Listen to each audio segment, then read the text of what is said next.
মহাকাশ থেকে ফিরে আসাটা চারটিখানি কথা নয়। হিসাব নিকাশে সামান্য ভুলচুক হলেই ঘটতে পারে মহা বিপর্যয়। অবতরণের সময় মহাকাশযানে বসে থাকা ছাড়া বিশেষ একটা কিছু করার থাকে না ভেতরে থাকা নভোচারীদের।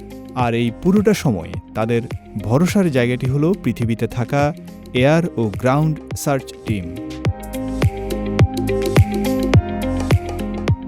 কদিন আগে চীনের শেনচৌ ২০ মিশনের নভোচারীরা পৃথিবীতে ফিরেছেন নিরাপদে। তারা যেন ক্যাপসুল থেকে তাদের বাড়ি পর্যন্ত নিরাপদে ফিরতে পারেন সেজন্য অনেক দিন ধরেই প্রস্তুতি নিয়েছে উদ্ধারকারী দল।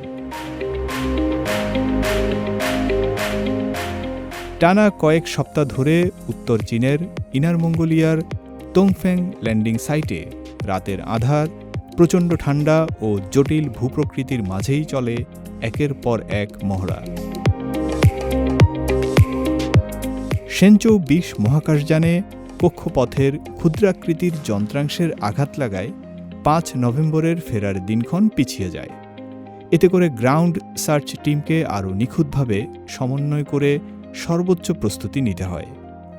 কঠিনতম পরিস্থিতি ধরে এসব মহড়ায় খুব দ্রুত ভূসংস্থান নেভিগেশন, হেলিকপ্টারের নিখুঁত অবতরণ, দড়ি বেয়ে নামা এবং মরুভূমিতে পানিতে উদ্ধার অভিযান সবই অনুশীলন করতে হয়।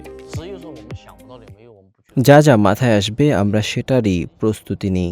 হেলিকপ্টার নামতে না পারলে আমরা দড়ি বেয়ে নামব।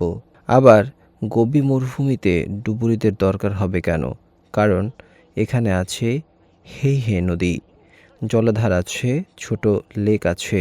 ১-১০,০০০ সম্ভাবনা থাকলেও আমরা তার অনুশীলন করি।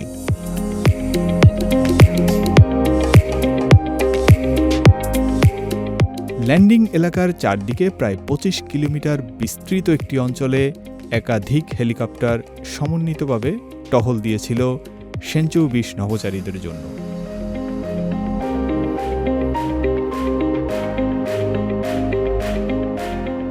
চোদ্দই নভেম্বর বেইজিং সময় সকাল ১১টা ১৪ নভোচারী ছেনতং, ছেন চংরুই এবং ওয়াংচিয়ে চীনের থিয়ানকং স্পেস স্টেশনের সমন্বিত ইউনিট থেকে বিচ্ছিন্ন হয়ে পৃথিবীতে ফেরার যাত্রা শুরু করেন।